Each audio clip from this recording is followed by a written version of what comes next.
બધાને આજની એકાદશીના જય શ્રી કૃષ્ણ, જય સ્વામિનારાયણ. આજે તો એકાદશી છે ને, તો સવારમાં બની ગયું છે દેવમ માટે સરસ મજાની ફરાળી લોટની ભાખરી બનાવી છે મેં, અને એની સાથેનું મેં લંચ બોક્સ રેડી કરી દીધું છે. આમાં યોગર્ટ ભર્યું છે, દહીં હોમમેડ અમારું, આ શું છે કોથમીર, અને દ્રાક્ષ ગમે એટલે એ ભરી દીધી છે. અને અહીંયા એનું મોર્નિંગ બ્રેકફાસ્ટમાં મેં બનાવ્યું છે મિલ્ક શેક, ખજૂર અંજીર ને એવું બધું મેં છે ને ગઈકાલે રાત્રે અખરોટ, ખજૂર, અંજીર, કાજુ, બદામ એ બધું મેં પલાળી દીધું હતું અને દૂધમાં જ એટલે મેં રાખ્યું હતું, કારણ કે અત્યારે ઠંડી છે ને એટલે કશું ના થાય. જો ગરમી હોય ને તો દૂધમાં ના પલાળી રહે, ઘણી વખત બગડી પણ જાય એટલે. અને સવારમાં પછી એને મેં બ્લેન્ડર કરી દીધું એટલે સરસ મજાની મેં સ્મૂધી રેડી કરી દીધી છે. મારે નથી પીવાનું, દેવમ અને પરેંગ માટે, બંને માટે, એટલે પેટ થોડુંક ભરાઈ જાય. ખબર ને, દેવમ કરે એટલે ઓબ્વિયસલી છોકરાઓ 11 કરે તો એમને કંઈક જોઈએ જમવા માટે, એટલે હું ટ્રાય કરું કે એની એવી વસ્તુ બનાવી દઉં કે એનું પેલું ના થાય કે 11 નથી કરવી અને પેટ પણ ભરેલું રહે, ભૂખ્યો ના રહે દેવમ મારો. આપણે કેટલું બધી ટેન્શન કરીએ છોકરાઓનું, મને એવું થાય ઘણી વખત, કારણ કે અમે નાના હતા ને ત્યારે મારા મમ્મીની લોકો અમારું એટલું જ કરતા હોય, એવું અત્યારે આપણે આપણા છોકરાનું કરવાનું હોય ટેન્શન. એ ભૂખ્યા ના રહેવા જોઈએ મેઇન વસ્તુ તો. ફરે મેં તો આજે નથી ખાવું, મને કે મેં કાલે બહુ બધું ખાઈ લીધું છે ને, કે ગોળો અને રોટલા ને એવું, તો કે આજે થોડુંક પેટ ખાલી રાખીએ. પરેંગ એવું છે આજે તમારે? જો બ્લેક ટી જ ખાલી પીવાની જ પરેંગને તો સિસ્ટમ ક્લિયર કરવી છે આજે. આજની મોર્નિંગ જો એકદમ ક્વાઇટ મોર્નિંગ છે અહીંયા પણ, અને હાથ છે ને જો લાકડા જેવા થઈ ગયા છે, એકદમ લાકડા જેવા, એટલું ઠંડુ છે, લાલ લાલ ઘૂમ થઈ ગયા છે, બ્લડ બધું બહાર ના આવી ગયું હાથમાંથી. અને મોટી ઉંમરના હાથ હોય ને આપણા, એ જ થઈ ગયું હોય ને, કે કરચલું એવું લાગે છે અત્યારમાં, તો ઠરી ગયા છે સારું. એટલે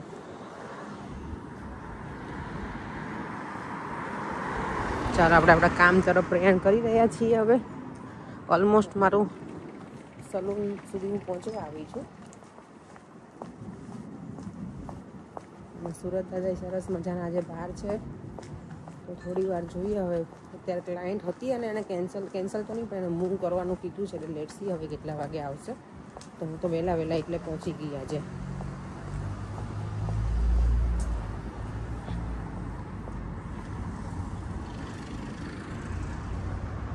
અને આ જો અહીંયાના ઘરની ખાસિયત છે, નોટિંગ હિલમાં જ્યારે આવે ને કોઈ ટુરિસ્ટ, તો અહીંયા બધા જે હાઉસીસ છે ને એમાં બધા બહુ જ ફોટા પડાવ્યા બધામાં.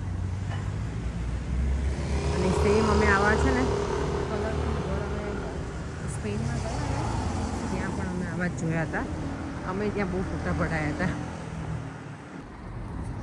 જો કેટલી મસ્ત ટીચુકડી એવી વેન છે અહીંયા, બધું છે ને એન્ટિક બહુ જોવા મળે આપણને.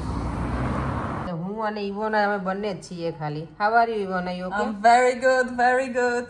How are you all? All are good. અરે મસ્ત દેખાય, મને બહુ ગમે Ivona. I like you Ivona. I love you too. Thank you. અમે બે જ છીએ આખા સલૂનમાં, આજે કોઈ જ છે નહીં. જો આખું સલૂન ખાલી છે. I'm saying just me and you only in the whole saloon. Yes. And it's good. It's good. બહાર ફરવા માટે નીકળી ગઈ છું થોડી વારે, કારણ કે સલૂનમાં જો બેઠા રહીને તો બહુ ઠંડી લાગે, એટલે મેં ચલો આ બધું લઈને સ્કાર્ફ બાકી બપેરીને જઈએ, મસ્ત મજાનું ચક્કર લગાવતા આવીએ અને માર્કેટનું અપડેટ પણ લેતા આવીએ કે આજે માર્કેટમાં શું છે નવું. તો મને નથી લાગતું કંઈ હોય, પણ ક્યારેક કંઈક હોય, એકાદ સ્ટોલ નવું આવી જાય તો. હવે મારે કઈ બાજુ જવું ને એ મને ડિસાઈડ કરવું પડશે, કે એ બાજુ જાઉં કે મારું જે રોજનું રૂટીન છે એ બાજુ જાઓ. ચલો આપણે આ બાજુ જઈએ, મારા રોજના રૂટીન તરફ. પાઉન્ડ શોપમાં આંટો મારતા આવીએ. અહીંયા ચાલો કોઈ બધી હેટ કેવી રીતે મૂકી દીધી છે.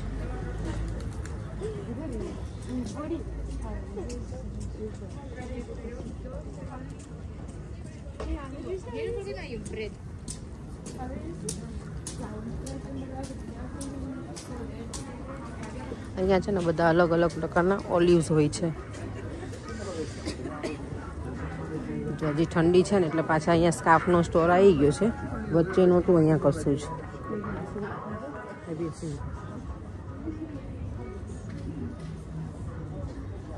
આખું આપણે પેલું અમદાવાદમાં તો છે ને તિબેટિયન માર્કેટ ભરાય ને, ત્યાં આવું જ હોય બધું, ગરમ કપડાં બધું એવું જ લાગે મને તો આજે માર્કેટ સરસ.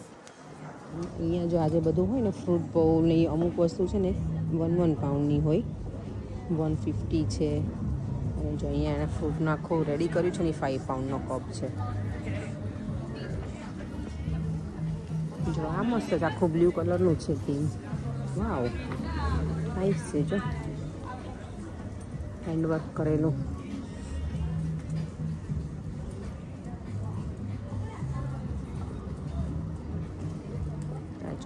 લંડન દેવામને હું નાનો હતો ને ત્યારે પહેરાયેલી છે મેં આવી. જો આ શોપ છે ને એમાં એટલું બધું મસ્ત મસ્ત બધી વસ્તુ છે ને, પણ ત્યાં વિડીયોગ્રાફી અલાઉડ નથી. બહુ જ મસ્ત છે બધું, મેડિટેશનનું ને બધા સ્ટોનનું ને બહુ જ ફાઇન છે બધું. જેટલું મસ્ત મસ્ત મજા આવે ને જોવાની. એટલે અંદર જઈએ ને તો એના જે વાઇબ્રેશન બહુ જ મસ્ત એમ. અંદર ઓલવેઝ જ્યારે પણ આપણે જઈએ ને એ શોપમાં ત્યારે છે ને ભગવાનનું ચાલતું જ હોય અને બહુ મજા આવે કે એવું થાય કે થોડી વાર અંદર શોપમાં રહેવું છે. હું ઘણી વખત જાઉં પણ અંદર અલાઉડ નથી ને, એટલે બાકી બધું છે બહુ જ મસ્ત. બધી વસ્તુ મેડિટેશન માટેની જ છે. જોવાની મજા આવે અને ગમે આપણને. જો બધું ગાર્ડનમાં જે હોય ને આપણે બધું હવે ઉગાડવાનું એટલે બધું આવી ગયું છે અહીંયા.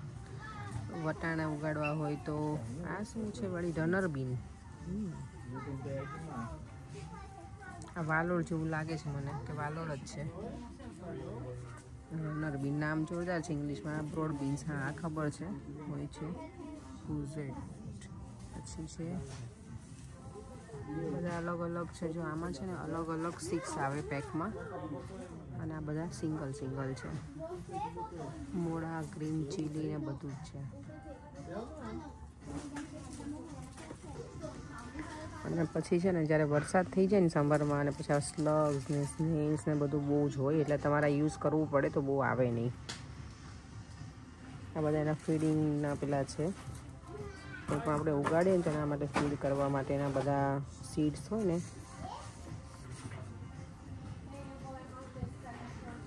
અહીંયા જો આ પણ મસ્ત છે, ઓનિયન વાળું. આજે છે ને મોરૈયાની ખીચડી ટ્વિસ્ટ સાથે બનાવવાની છે. ફરાળી ખીચડી પણ બધું નાખીને, કેરેટ, કેબેજ, કેપ્સિકમ અને બટેકા એટલું મેં લીધું છે. જો એકદમ મસ્ત આપણે ઇન્ડિયાનો ફ્લેગ હોય ને એવું લાગે. આ ત્રણેય જો મેં વેજીટેબલ કટ કર્યા છે ને તો એકદમ મસ્ત કલરફુલ. પરેંગે કે મને પહેલાં એવું હતું એમને કે એમને આજે ખાલી લિક્વિડ ઉપર કરવું છે ફાસ્ટિંગ. હવે અત્યારે ભૂખ લાગી છે દેવામને પણ. ઓબ્વિયસલી દેવામને તો ખાવાનું હતું જ તે ખાવાનું. મેં કીધું એને હું ફ્રેન્ચ ફ્રાઈઝ બનાવી આપીશ, પણ બંનેને થાય એવું છે નહીં, એટલે એનું મોરૈયાની ખીચડી આમ પણ સારી તો એ બનાવી આપું છું દેવામ એમ પર એમ બંનેને માટે. તો જો અહીંયા મેં તેલ મૂકી દીધું છે, થોડું તેલ લીધું છે, અને એની સાથે હું થોડું ઘી મિક્સ કરીશ. તેલ અને ઘી મસ્ત લાગે ખીચડીમાં મોરૈયાની. તમે જો ઘી ના નાખતા હોય તો નાખજો, બહુ ફાઇન લાગે.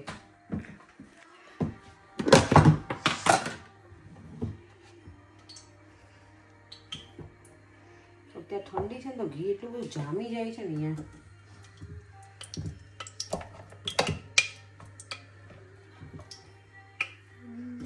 બસ આટલું ઇનફ છે ઘી. હવે આમાં જીરું, બીજું કાંઈ આમાં જાય નહીં વઘારમાં. આપણે ફાસ્ટિંગનું હોય એટલે જીરું નાખીશ અને પછી વઘારી દઈશ. દેવ તને જે મખાના બનાવી આપું, એકાદશી છે તો. હે એ તો બહુ ગમે મારા દીકરાને નહીં? અમને છે ને અહીંયા આવું દેવા. જો દેવામ તો જતો ગયો.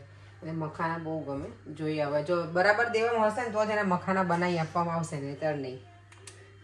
એ થોડું રિસાઈ ગયું છે. આવીને મેં કીધું ને કે તું ટેબ્લેટ જોવે છે ને એવું બધું, એટલે એને ગમ્યું નથી. પણ ઓબ્વિયસલી બહુ સ્ક્રીન ટાઈમ કરે તો સારું નહીં ને છોકરાઓ આખો દિવસ, એટલે મને એને કહેવું પડે થોડું. મેં કીધું તું ડ્રોઈંગ કેવું કર, એકલું તો સ્ક્રીન ટાઈમ ના હોય.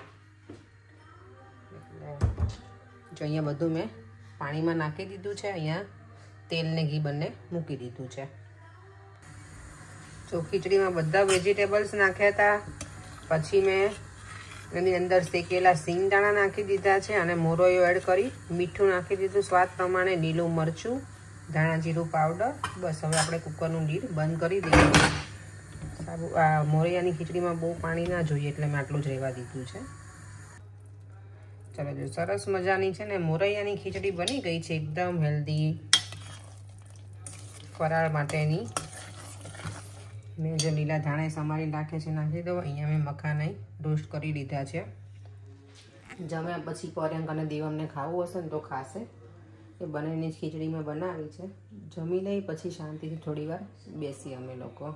દીવાબત્તીને એવું બધું કરી લીધું છે દેવામાં. અને ઘરે આવીને હું અત્યારે છે ને શાવર ના લઉં એટલે રાતના સાંજે દીવાબત્તી છે ને દેવમ કરે, આઈધર પર્યંક કરે. સવારે તો બધા અમે કરીએ, હું અને પર્યંક બંને કરીએ દીવાબત્તી. અત્યારે જો એમાં ઘી નાખ્યું છે ને તો સરસ દેખાય છે. આઈ હોપ કે બંનેને ગમે, પર્યંક અને દેવમને. ચાલો, દેવમને તો સાબુદાણા ખીચડી ખાવી હતી, અમે પલાળ્યા નથી સાબુદાણા એટલે બને નહીં, એનો ટાઈમ લાગે ને.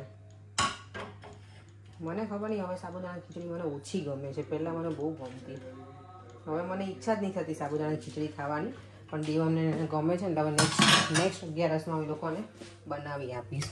ચલો, ધાણાથી ભરપૂર સરસ મજાની ફરાળી ખીચડી રેડી કરી દીધી છે મેં. પર્યંક પર આજે મોરૈયાની ખીચડીમાં છે ને મેં કેબેજ ને એવું નાખ્યું, તો ટેસ્ટ કેવો લાગે છે? સારો છે.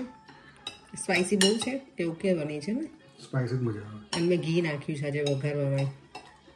સારું લાગે છે ને ટેસ્ટ? દેવામને તો જો અમારે આવું કરીને ખાઈ દેવા. ગમે એ વઘારેલી ખીચડી આપું કે સાદી પેલી મોરૈયાની, જો બધું આવું મિક્સ કરી અને પછી ખાશે. મારા દાદીમાં છે ને મારા બા એ આવી રીતે જમતા બેટા. દેવમને આવું મજા આવે છે. સારું, ચલો તમે બંને જમી લો, હું હવે રૂમમાં થોડી વાર બેસી લઉં. અહીંયા જો શું ચાલે છે સરસ મજાનું. દેવન તો નાનો હતો ને ત્યારે તને બહુ જ ગમતું. આજે મારો નાનો બટુડિયો. કાલનો જે ક્વેશ્ચન હતો ને કે માનવ શરીરનું સૌથી મોટું અંગ કયું છે, તો ઘણા બધાના આન્સર છે ને બધાના સાચા છે. એમાં છે સોનલ મહેતા, પછી છે ઋષભીજ, એવું એમનું આઈડી છે. પછી છે ગઢિયા અંકિતા. બધાની કોમેન્ટ સાચી જ છે કે ચામડી છે ને આપણી જે સ્કિન એ સૌથી વધારે મોટું અંગ કહેવાય એમ આખા બોડીનું.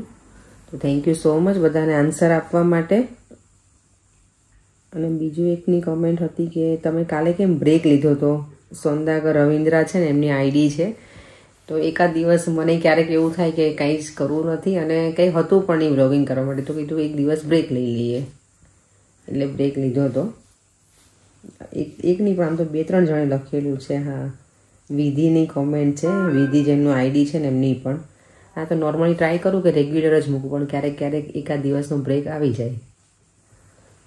ચાલો, જો આજની તો 11 મારી સરસ રીતે પૂર્ણ થઈ ગઈ છે. હવે પૂરી થઈ ગઈ છે, સુવાનો ટાઈમ થઈ ગયો છે. એટલે પરંતુ તો મને ના કરતા હતા કે હું છે ને ખાલી લિક્વિડ ઉપર જ રહીશ.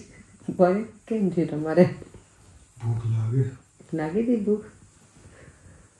તો પછી ના બનાવ્યું હોત તો શું કરત તમે? ખાઈ લે બીજું કંઈ. ફ્રેન્ચ ફ્રાઈસ આજ ક્યાં હતી જ નહીં ને પેલી, એટલે હવે અહીંયાથી મોરીસનમાં લઈ આવજો કરે ને જાઓ ને એટલે. ને કારણ કે આજે એવું થયું, ફ્રેન્ચ ફ્રાઈઝ મને એમ હતું હું દેવમને બનાવી આપીશ. અને પર્યંક કે મારે તો નહીં ખાવું, કે હું તો લિક્વિડ ઉપર કરીશ. તો સારું, તો હું દેવમને જો ફ્રેન્ચ ફ્રાઈઝ બનાવી આપીશ ઇવનિંગમાં. તો મેં સાબુદાણા ના પલાળું, તો કે હા વાંધો નહીં. પછી મને હતું જ કે ઘરે જઈશ ને પર્યંક તો કહેશે જ કે મને તો ભૂખ લાગી છે. એટલે પછી કાંઈ બીજો ઓપ્શન હતો નહીં મારી પાસે. સાબુદાણા પલાળેલા હોય ને તો આપણે ફટાફટ બનાવી શકીએ, પણ સાબુદાણા પલાળેલા હતા નહીં. એટલે પછી મેં મોરૈયાની ખીચડી બનાવી, પણ સારી બની હતી. પર્યંક કહેતા કે સારી છે. બધી ફિનિશ થઈ ગઈ પર્યંક ખીચડી? ઓકે, સરસ. ચાલો, તો હવે આજે મારે છે ને સાડીનું પેલું, મારે સન્ડે અમારે લોકો જવાનું છે બેબી શાવરમાં, તો એના માટે મારે સાડીને બધું રેડી તો કરેલું છે, પણ એનું પ્લેટિંગ ને એવું કરવું પડશે. કારણ કે આપણે તો એ દિવસે છે ને બહુ મોટો દાવ થઈ જાય. મારે અર્લી પહોંચવાનું છે ત્યાં 8 વાગે, અને સવારમાં બધું એ કરવાનું તો બહુ ટાઈમ લાગે. મને મહેંદી મૂકવી છે, પણ જો હવે ક્યારે મૂકવું, કોણ છે મારી પાસે એ મને જોવો પડશે બરાબર છે કે નહીં. કારણ કે ઇન્ડિયાથી લાવેલો કોણ છે, એટલે અત્યાર સુધી ખબર ને લાંબો ટાઈમ થઈ ગયો છે. તો લેટ્સ સી. નહીંતર સારો હશે ને તો સેટરડે મૂકીશ. ને ક્લિનિંગ બધું છે ને વિચારું છું કાલે પતાવી દઈશ. તો સેટરડે ઇવનિંગમાં થોડીક તૈયારી કરી દઈએ અને મહેંદી પણ મૂકી દઉં. અને નેલ્સ કર્યા હોય તો ખરાબ ના થાય. કેટલું બધું રેડી પ્રિપરેશન કેટલી બધી કરવી પડે. એક ખાલી સન્ડે જવાનું છે ને બહાર, એના માટે હું કેટલા દિવસથી બધું થિંક કરું છું કે કેવી રીતે બધું મેનેજ કરીશ એમ. એટલે થઈ જશે. ચાલો હવે વિડીયો એન્ડ કરી દઈએ. ફરીથી મળીશું કાલે નવા વિડીયો સાથે. Bye bye. જય શ્રી કૃષ્ણ. જય સ્વામિનારાયણ. અને જો વિડીયો ગમ્યો હોય તો like, share and subscribe. By.